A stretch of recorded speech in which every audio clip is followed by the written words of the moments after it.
In this episode, we talk about a gas and oil exploration project that received its Stage 1 approval. We also talk about India's response to a media report on diversion of defense exports to Ukraine. But first, we talk about One Nation, One Election. Hi, I am Niharika Nanda, and you are listening to Three Things, the Indian Express news show. In September 2023, the Law Ministry established a high-level committee led by former President Ramnath Kovind. This committee was tasked with proposing ways to conduct simultaneous elections at the national, state and local levels. On Wednesday, the Union Cabinet approved the committee's recommendations on the One Nation, One Election initiative. The 8-member panel, in its report, suggested that elections for the Lok Sabha and state assemblies be held together, followed by the local body polls within 100 days.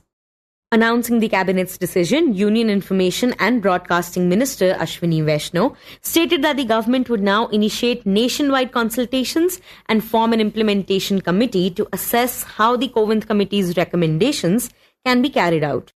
Regarding the timeline, Union Home Minister Amit Shah, in a press conference marking the government's first 100 days, indicated that they plan to implement One Nation, One Election within the current term. इसी सरकार के कार्यकाल में one nation one election हम लागू करेंगे.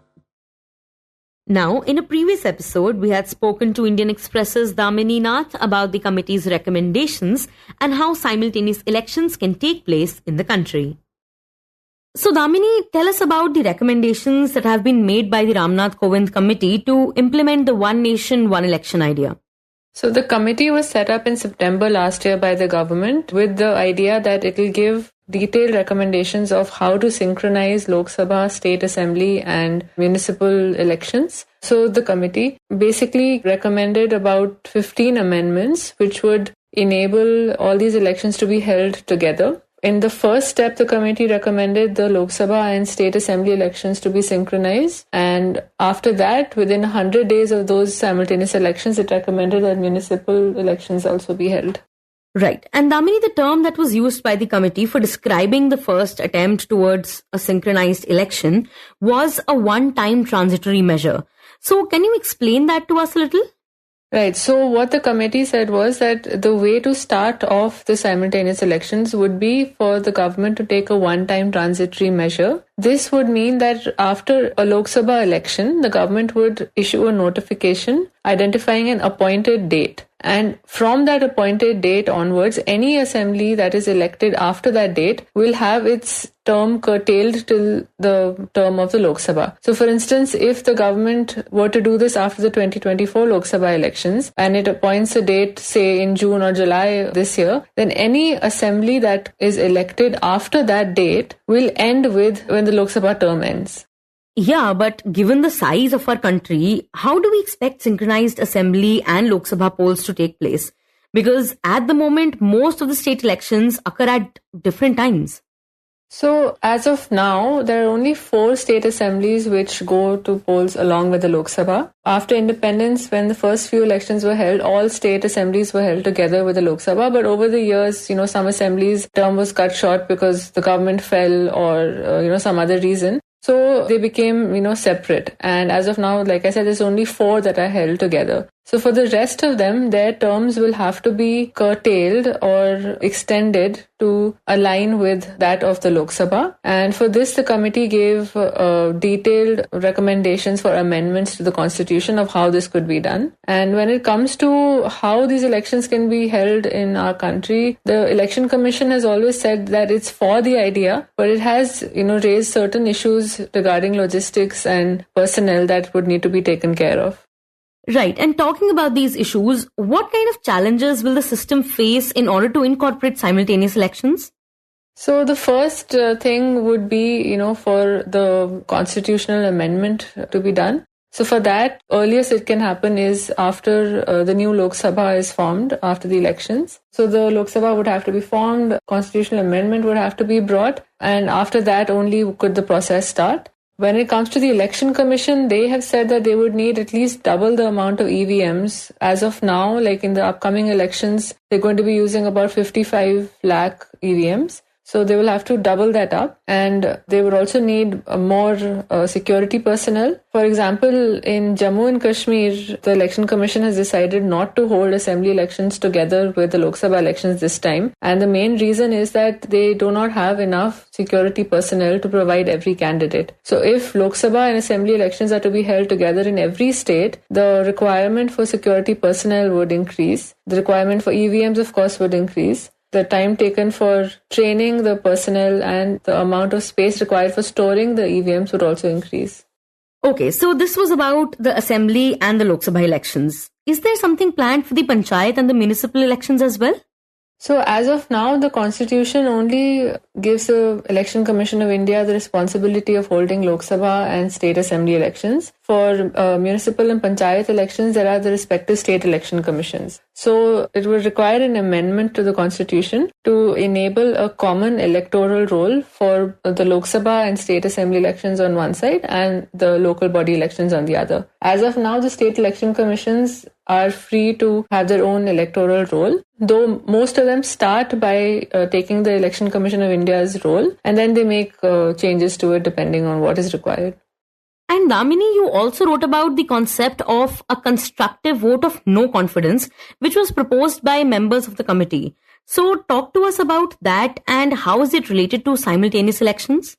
So Subhash Kashyap, who is a former Secretary General of the Lok Sabha and a member of the committee, he recommended the idea of a constructive vote of no confidence, which is what is called the German model. Basically, in that model, if no confidence motion has to be brought against the government, there has to be simultaneous positive vote in favor of an alternate leader or government. So that would ensure that there isn't a crisis and that it goes from one government to the next. The committee did not accept this recommendation from Mr. Kashyap. They said that they considered this idea, but they decided that it was not appropriate. And the main reason for that was that they felt it would dilute the power that MPs have to hold governments responsible. So now, what is the way forward? Do we have a sense of when simultaneous polls could be implemented? The Kovind committee actually has been very careful not to mention any dates or timelines in their reports. They've recommended that the one-time transitory measure be taken after a Lok Sabha election. They haven't mentioned, 2024 or 2029. But what government sources tell us is that the new government, after these upcoming Lok Sabha elections, would have to first accept the recommendations of the committee, then put in motion the process for the constitutional amendments. Parliament would have to pass that, and only then would it start. So the earliest could be the 2029 Lok Sabha elections. Okay, so Damini, since you mentioned the closest elections that might witness the one nation, one election concept could be the 2029 Lok Sabha elections. Which states will have their terms curtailed or extended in order to fit into that time span? So since only 4 assemblies are going to elections together with the Lok Sabha, all the other state assemblies will be affected by this. So any state assembly that has elections after June 2024 would have their term curtailed. So that would include, West Bengal, Punjab, Uttarakhand, Uttar Pradesh, Karnataka, Chhattisgarh, Telangana, and many more states.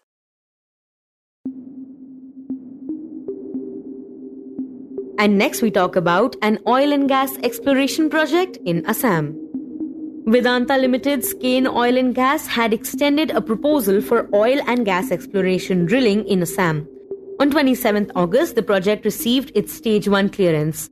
The project plans on exploring and drilling 4.49 hectares in the eco-sensitive zone of Assam's Holongapur Gibbon Sanctuary. To get a deeper understanding of the project and how it will move forward, we have Indian Express's Nikhil Ghanekar joining us. Nikhil, can you begin by telling us about Vedanta's oil and gas exploration project? So, regarding this project, at this point of time, it is proposed by the company and the company's subsidiary Kane Oil and Gas to carry out exploratory well drilling, which is essentially the stage where they are trying to find out whether this area contains hydrocarbons below the surface of the earth or not, and whether it could lead to the discovery of an oil well. That is the proposal that they submitted to the Environment Ministry, and this is a permission that is required as per the laws of the country because it's in a forest area. So this proposal will essentially involve, digging around this identified well. This well was identified by them as per Vedanta's documents after a 3D seismic and 2D seismic tests, which essentially gave them an idea about the possibility of an oil well below the surface. And as part of the minimum work commitment, basically a license that they signed with the Ministry of Petroleum and Natural Gas, the company needs to complete drilling at the exploratory location in this block. It falls in the Desoi Valley Reserve Forest area, which is in the Jorhat Forest Division in Jorhat district. And as far as the protected area is concerned, it falls in the eco-sensitive zone of the Hulongapar Gibbon Sanctuary. So it's not exactly within the core area of the sanctuary, but in the eco-sensitive zone. And an eco-sensitive zone is essentially an area where activities are regulated. They are not completely prohibited. They are regulated on the basis of the intensity of work, whether it is for government work, whether it is for minor utility work, whether it is for commercial purposes. These are the different classifications based on which activities are allowed in the eco-sensitive zone area of sanctuaries or national parks. Right. And how is it likely to impact the forest and the eco-sensitive zone? Right. So typically what happens prior to the process of granting permissions for such projects is that the local forest divisions, in this case the Divisional Forest Office of Jorhat Division, they carry out site inspection reports to appraise the authorities in the headquarters here in Delhi about what exactly is going to be the likely impact of this kind of activity. So in their site inspection report, one of the things that they have noted is that this forest area is used by elephant herds for migrating between one place to another, and as I had mentioned earlier, this falls in Desoi Valley Reserve Forest. So they found evidences of elephants using it by way of elephant dung. Since this is also not very far from the core area of the main sanctuary area, this area is also thickly vegetated, and there are also leopards found here, which are also an endangered species accorded the highest protection under our wildlife protection laws. So both these species, leopards and elephants, are found in the area which has been proposed for exploration of oil and gas. And talk about the clearance that the project has received and who all were responsible for it. So this is known as the Forest Advisory Committee. The Environment Ministry has various experts which are part of committees that clear projects basis the kind of project that is submitted. For instance, any project that is above a certain quantum of size of forest area, any project that requires forest area above a certain quantum, those are submitted to the headquarters here in Delhi. Those of which are smaller in extent go to the regional offices of the ministry or the state level authorities. So this is known as the Forest Advisory Committee, which looks after the impact of high intensity projects in forested areas, and they also prescribe certain conditions. If they are allowing these projects to go ahead, then they prescribe certain conditions on a case to case basis, and this permission is given in two stages, stage 1 and stage 2. Stage 1 also known as in principle approval. This is what has been granted for the oil and gas exploration in Assam of Vedanta's proposal. Right. And Nikhil, now how does it go forward from here? What's the process that is usually implemented? So what happens is typically, let's say a forest area is identified for the project work. As per India's laws, the compensatory afforestation has to happen, and that compensatory afforestation has to happen on either a non-forest land, revenue land, and if that is not available, then double the amount of forest that is cut down has to be planted on degraded forest area in case non-forest land is not available. So once the in principle approval is granted, the conditions regarding compensatory afforestation, such as paying the money for carrying out the afforestation, is paid by the company in question. And once these conditions are fulfilled, conditions related to settling of forest rights, if let's say a forest area is acquired and there are rights of tribal communities on that land, they have to be settled through the collector. Once those certificates are submitted, then the final approval is granted. Right. And what conservation conditions have been recommended for the project?